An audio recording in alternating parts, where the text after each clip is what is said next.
Giro Conte. Entrevista. Bom dia, Mato Grosso. Agora aqui em Cuiabá, na capital de todos os mato-grossenses, 7 horas da manhã. Através das emissoras do Grupo Conte espalhada pelo estado, forma-se neste momento a maior rede de comunicação, integrando mais de 2/3 das cidades de Mato Grosso. Neste momento, todas as emissoras do Grupo Conte estão unidas a serviço da boa informação. Dentre elas, a 94.3 de Carlinda e a 97.3 de Diamantino. Está entrando no ar o seu programa Giro Conte. Eu sou João Edson, estou na companhia de Joair Oliveira na técnica, Luiz Furlaneto nas câmeras, produção e direção jornalística de Juliana Mundel, reportagem, comentários e análises, Patrícia Xavier, Laurindo Neto e Vivaldo Lopes falando de economia.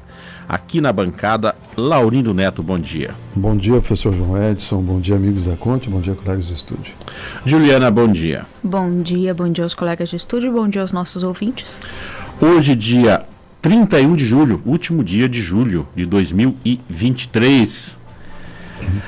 Carreta do CRIDAC, né? Carreta do CRIDAC atenderá os pacientes de Barra do Garças nesta semana.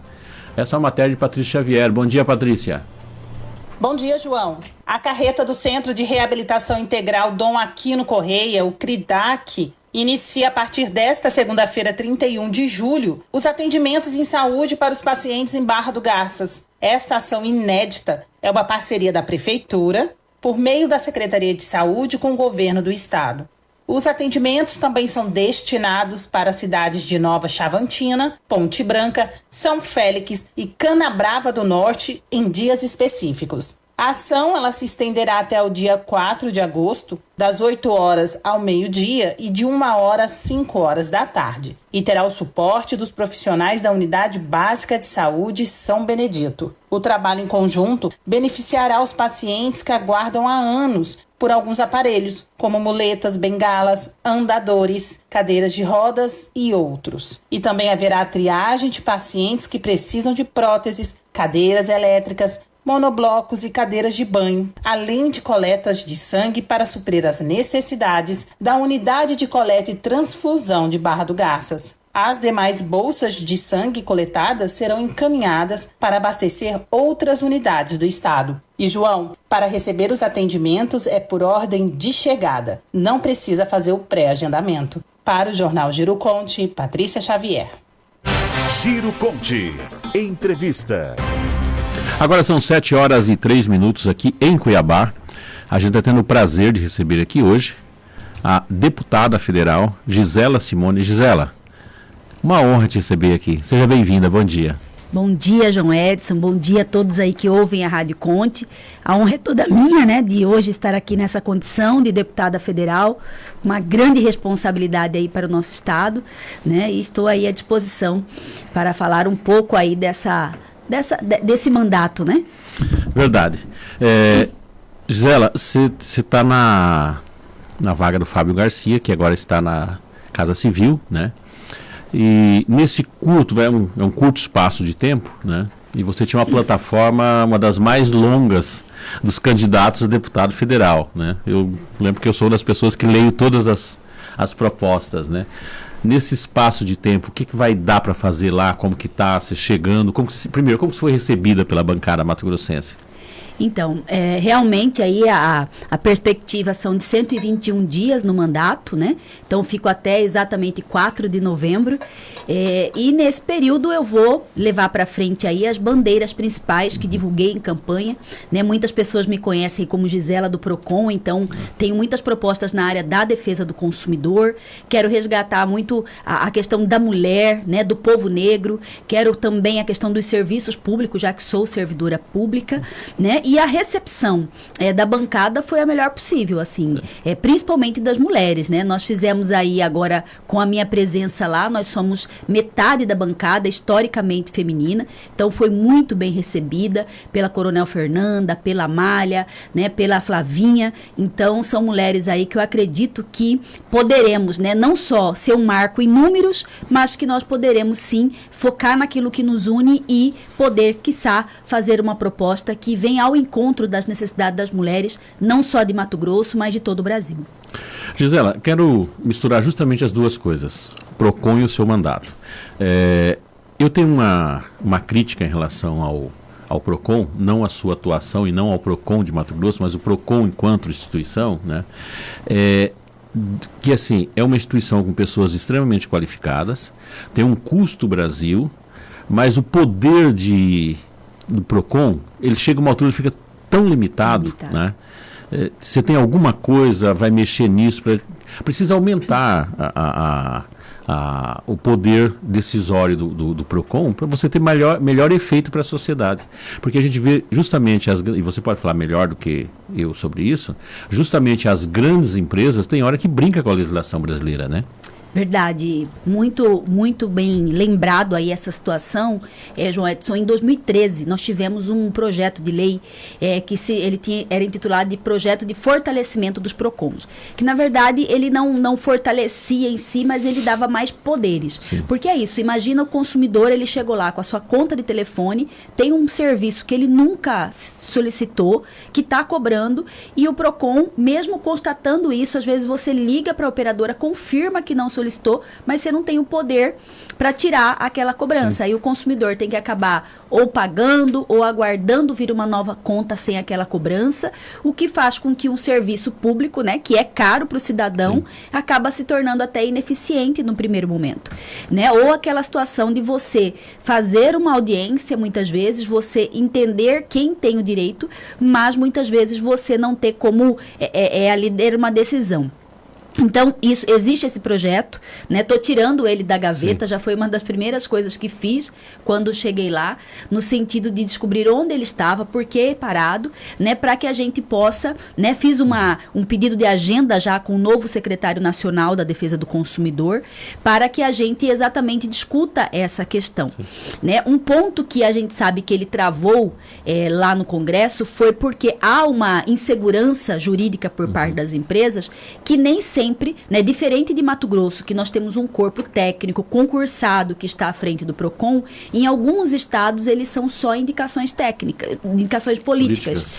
Então existe uma insegurança com relação a que decisão é essa, né? Então por isso que nesse projeto a gente faz a nossa proposta é fazer uma emenda que, para se chamar PROCON, minimamente você teria que ter alguns requisitos básicos para ampliar essa segurança jurídica. Então nós estamos trabalhando nesse sentido e acredito que dá para a gente deixar essa sementinha lá, pelo menos um projeto bem mais elaborado, com facilidade de aceitação por ambas as partes aí.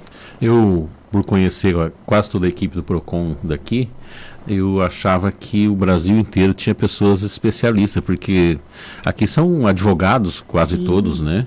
Somos 20 conciliadores concursados, sim, advogados, né? Nós temos aí 20 fiscais que passaram aí por vários cursos de, sim, formação, né? Mas infelizmente não é a realidade de todo o Brasil.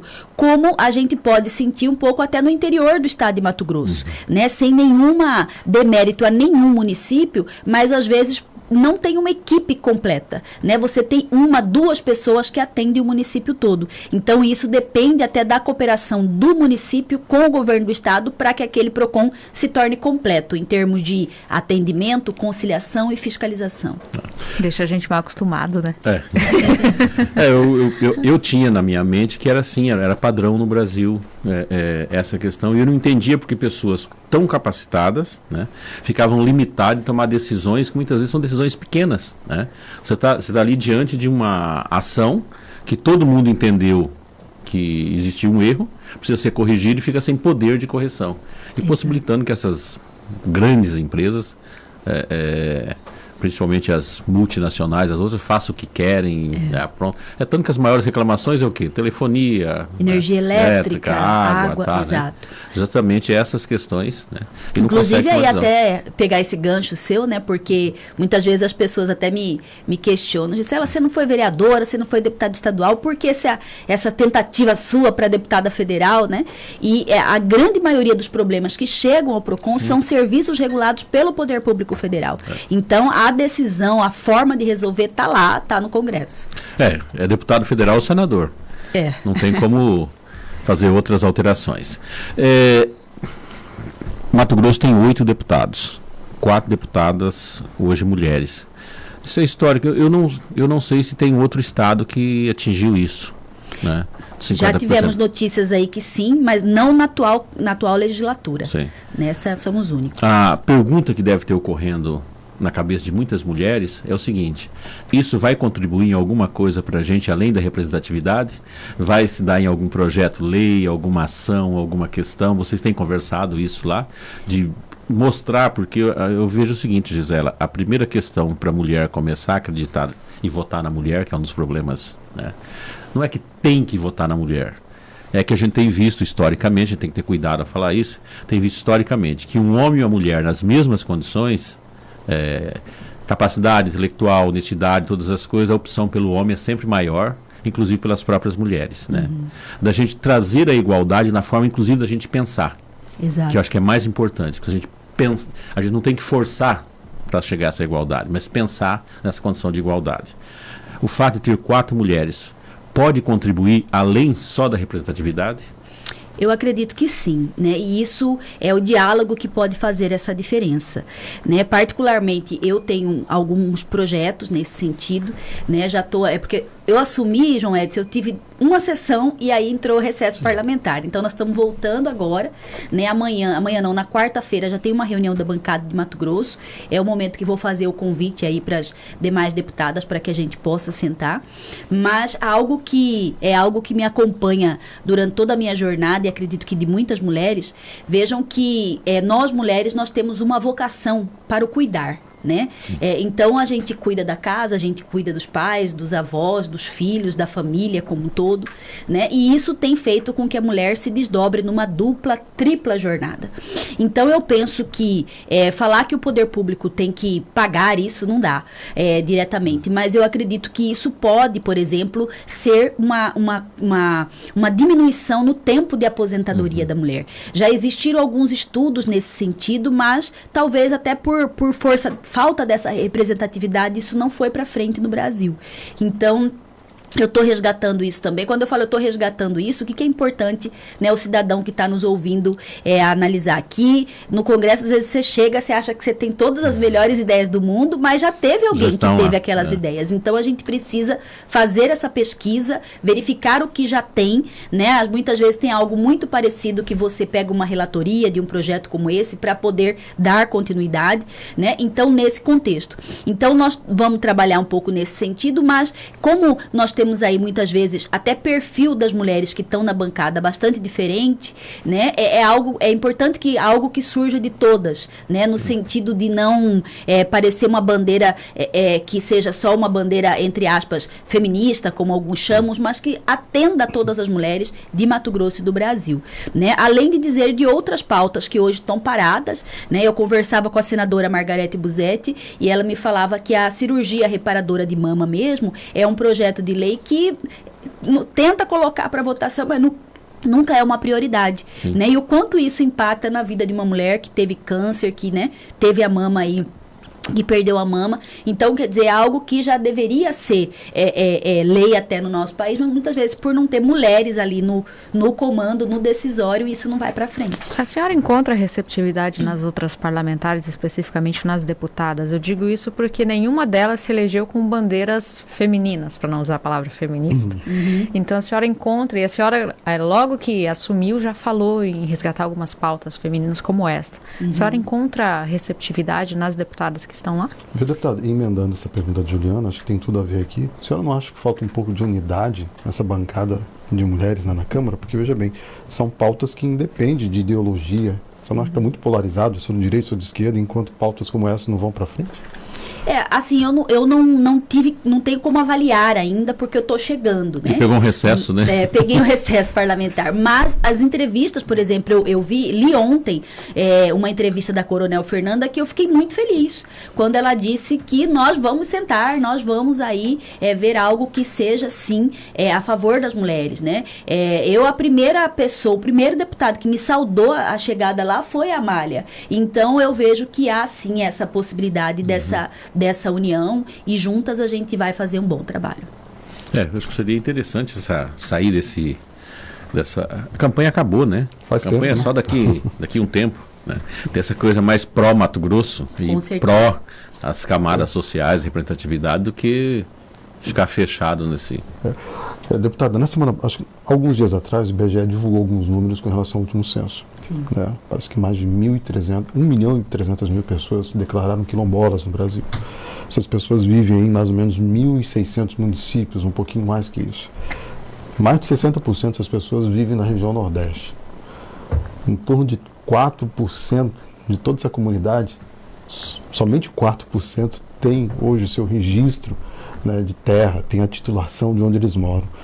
Esse mandato da senhora como deputada federal, como é que a senhora pretende discutir um assunto como esse? A senhora acabou de falar que pretende discutir o assunto do povo negro em Mato Grosso, também no Brasil, né? Como é que a senhora pretende levar adiante uma discussão como essa, onde, por exemplo, 4,3% de toda essa população tem o documento, né, da sua terra onde eles moram, tem de fato o direito a essa propriedade? A senhora vai conversar isso com o governador do estado, com a bancada? Como é que a senhora pretende conduzir, por exemplo, uma discussão como essa? Então, com poucos dias de mandato, eu tive uma reunião importante no Ministério da Igualdade Racial, né? Reuni aí com a Aniele Franco, né, que é a nossa ministra da Igualdade Racial, porque agora, nesse segundo semestre, uma das pautas que vão ser aí quentes ali no Congresso é exatamente o orçamento. Sim. Né? Então, e ali também a gente teve condições de ter acesso a todos os projetos de lei em andamento na Câmara Federal que tratam dessa questão do povo negro como um todo. Né? E a questão dos quilombolas, ela está ali, né? Em que dar essa agilidade, né? Junto aos governos do Estado e etc., para que isso ande. Então, eu acredito que, e foi algo histórico também que participei, que fiquei bastante feliz de poder estar participando daquele momento, porque foi um primeiro café com todas as mulheres, as parlamentares negras do Congresso, né? Então, isso também é algo motivador no sentido de que há uma união, há uma busca por bandeiras assim que são realmente coletivas, né? E essa situação ela precisa ser resolvida. De novo, assim, se você me perguntar qual que é o caminho, eu ainda não sei, né? Tô aí estudando, até porque já existem alguns traçados ali prontos e a ideia é poder de alguma forma acolher e apoiar, né? E com relação ao orçamento, esse recorte da questão da etnia, né? Essa questão da raça é algo que se pediu muito por parte do Ministério e que nós, na medida do possível, vamos estar aí também lutando e votando a favor nesse sentido. Como ficou a questão das comissões? A senhora entra em alguma comissão nesse período, como suplência? Sim, na verdade, eu estou aí com a liderança, uma comissão que eu quero manter a titularidade, né? Que acredito que está tudo certo. Já tive um aval do Omar, que é o nosso presidente do União Brasil, a liderança, que é a Comissão de Constituição e Justiça, Sim. que é a mais importante da casa. Então, fico titular nessa Comissão de Constituição e Justiça. Amanhã vou estar confirmando isso. E como não pode ficar titular em duas comissões permanentes, Sim. eu fico como suplente na Comissão de Defesa do Consumidor, né? Então, que é a minha bandeira também. Então, acredito que essas duas comissões eu vou poder colaborar bastante aí com o Congresso, né? O fato de ser advogada me ajuda nessa questão legislativa, de processo legislativo, então isso me dá um pouco de facilidade, embora eu vi que as coisas lá não são tão fáceis, né? Algo que a gente que gosta de fazer as coisas assim um pouco metodicamente mais certo, em horários e tudo mais, ali ao mesmo tempo que está acontecendo a plenária, está acontecendo as reuniões da comissão, então você tem que escolher o que você vai, né? Não dá para você organizar a sua agenda, então isso é algo que eu vou ter que reaprender em pouco tempo. Né? E algo que me agonia muito, né? Quer dizer, o projeto da reforma tributária, tão complexo que o texto mesmo, ele chegou menos de 24 horas para os deputados, com 160 páginas, entendeu? Foi o Fábio Garcia que ainda votou, mas assim, eu falei, meu Deus, que loucura que é isso, entendeu? Porque a pauta da plenária de amanhã, que é a votação, ainda não está disponível para a gente. Então, são assuntos muito complexos, né? Que chegam muito em cima da hora.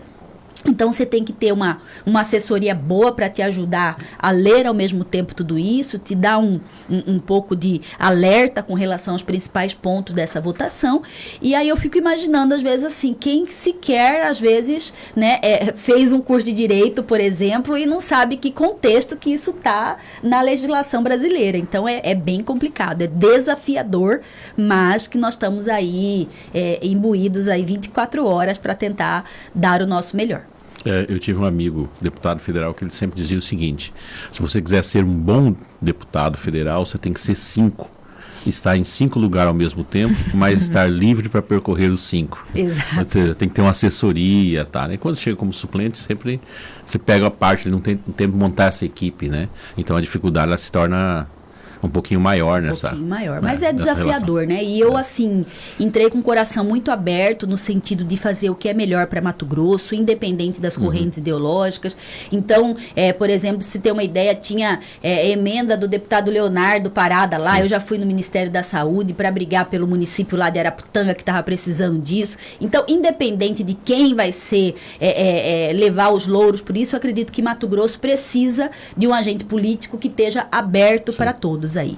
Então, já tenho recebido pedidos de muitos municípios, nós estamos aí com a toda a bancada uma outra pauta desafiadora essa semana, porque nós temos aí um decreto com relação à questão das terras indígenas, né? Porque na Câmara Federal passou o marco temporal, no Senado ainda não foi votado, então Vila Rica e São José do Xingu estão muito atingidos com essa situação, então os prefeitos Abimael, a prefeita Jo, já fazendo contato para pedir apoio nesse sentido, enfim, os desafios são grandes.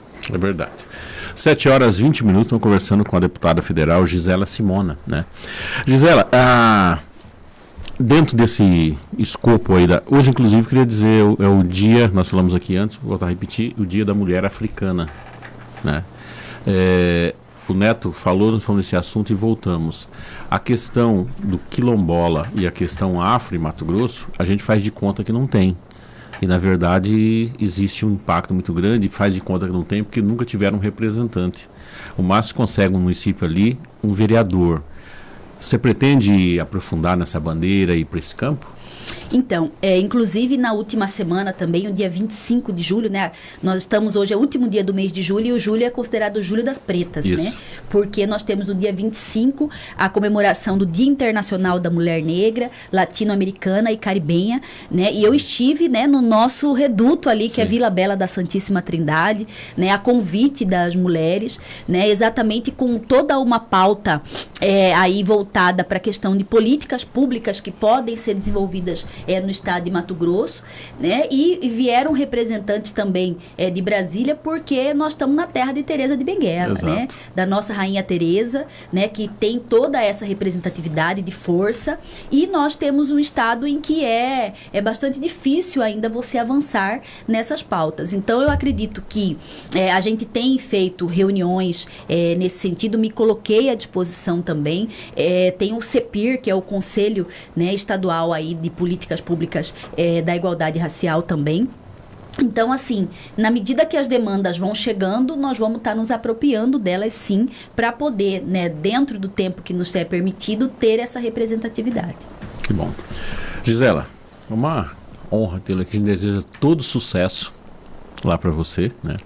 Que não seja uma breve passagem, seja uma passagem, a gente acredita muito no seu trabalho, seja uma passagem que você possa estar fincando o pé por lá, né? Eu acho que traz uma grande contribuição para o Mato Grosso, para o povo negro, para a mulher, para a questão das leis, o fato de você ser uma defensora do consumidor, eu acho que é muito importante isso, né? E os nossos microfones sempre vão estar à sua disposição. E se nós não perguntamos alguma coisa, quiser falar com o Mato Grosso, ele é todo seu.